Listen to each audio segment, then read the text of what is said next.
Oksigennya alatnya sudah ada di sini ya. Alatnya sudah terpasang di sini. Alatnya apa aja kalau oksigen? Tabung. Ini apa namanya? Nasakano. Kemudian ini apa? Modifier. Hemo. Oke, jadi baca lagi ya. Ini apa namanya? Itu Apa? Memometer. Kayak buat tes. Apa? Memometer. Memometer. bukan. Apa? Flowmeter, Kronometer. humidifier, Satu lagi. terus si winternya, ventilator, Ventilator ini semua ya. Nah, kemudian selain itu alat dari ini ada tisu dengan apa lagi? tisu bengkok, Bengkok. Tisu. cairan NaCl, Terus obat inhalasi. itu udah masuk ke nebulizer ya. Ya. Nah, berapa normalnya yang harus kita berikan kalau misalkan dia mengalami sesak pada anak? Berapa mili? 5 mili. 1 sampai 5. 1 sampai 5, 1 sampai 6. 6 ya. Kita lihat dari tingkat berat dari pola napasnya. Sesak apa enggak? Kalau misalkan dia sampai 40, kita hanya berikan 1 atau 2 mili tidak. Dan pemasangannya udah pernah pasang ini ya? Iya. Bisa ya. Dan posisi kalau misalkan pasiennya dia masih mungkin sadar, boleh ditinggikan sedikit kepalanya ataupun lehernya ya, sehingga pada saat dia bernapas ataupun diafragma dari paru-parunya ketika inspirasi dia tidak terlalu berat, sehingga memudahkan dia bernapas. Itu untuk pemberian O2. Terus ke nebulizer. Nebulizer apa aja alatnya? Mesin nebulizer. Obat inhalasi, carian sumber oksigen, sarung tangan, tisu, sama bengkok. Oke, alatnya ada mesinnya, ada selangnya, kemudian juga dengan maskernya, dengan tabung ya. Cairannya ada kombifen,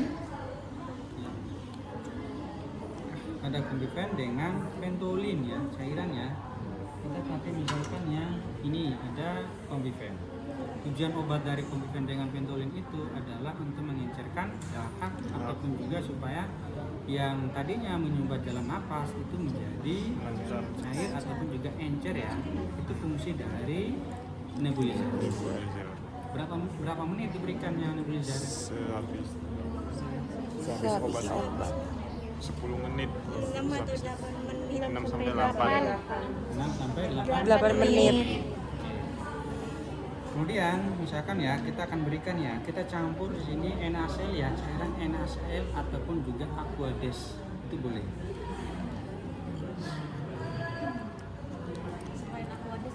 Ya? Nggak boleh, intinya cairan itu yang steril. Aqua boleh. Sprite nggak bisa. Yuhu. Ya udah Bang. Jadi diberikan semua ya. Mulai bening. Iya. Jar. Es campur kalau aku. Kemudian kita uji coba dulu apakah sudah bisa nyala. Dewasa Kalau udah nyala, baru kita pasang di bagian hidung pasien ya, kepala misalnya kayak gini. Tapi kalau pasien anak itu kadang kan dia menolak untuk menggunakan ini ya, dia kurang nyaman, sehingga boleh kita dekatkan seperti ini ya, misalkan kayak gini. Jadi kita dekatkan sehingga uapnya itu dia bisa ini intinya kalau kita tutup kayak gini itu supaya anginnya itu dia kencang keluar ya. Kalau seperti ini hanya sekitaran segini aja.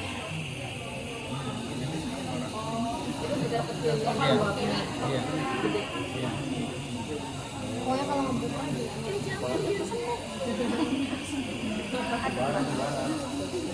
Iya, nanti lama-kelamaan dia akan waktu lebih banyak ya. Iya. Kemudian setelah kita berikan 4 sampai 5 menit atau 10 menit, baru kita kaji tingkat kesadaran pada pasien. Pasiennya tadi pemberian ini boleh sempoler, boleh juga duduk ya Iya. pada pasiennya. Nah kemudian tingkat kesadarannya kita cek. Kalau misalkan dia usia 1 tahun sampai 2 tahun itu kan mereka belum bisa batuk efektif ya, belum tahu cara mengeluarkan dahaknya, sehingga ya boleh mungkin mereka telan ya. Tapi kalau misalkan usianya 4 tahun 5 tahun boleh kita ajarkan batuk efektif supaya dahak yang tadi yang incer itu bisa keluar. Terus ada yang menanyakan tahap interaksinya, saya kira bisa ya. Iya. Misalkan menyiapkan alat, kemudian nyebutin nama alatnya seperti apa saja, kemudian baru kita bersalam ke pasien, perkenalan, menjelaskan tujuan tindakan apa yang dilakukan, dan baru kita masuk ke tahap kerja. Dalam tahap kerjanya baru adalah dokumentasi apa yang sudah dilakukan pada pasien. Ya, misalkan kita tulis namanya siapa, kapan, ya hasilnya seperti apa. Lalu kita kontra waktu, misalkan nanti berapa menit saya kembali lagi ya. Kemudian masuk ke section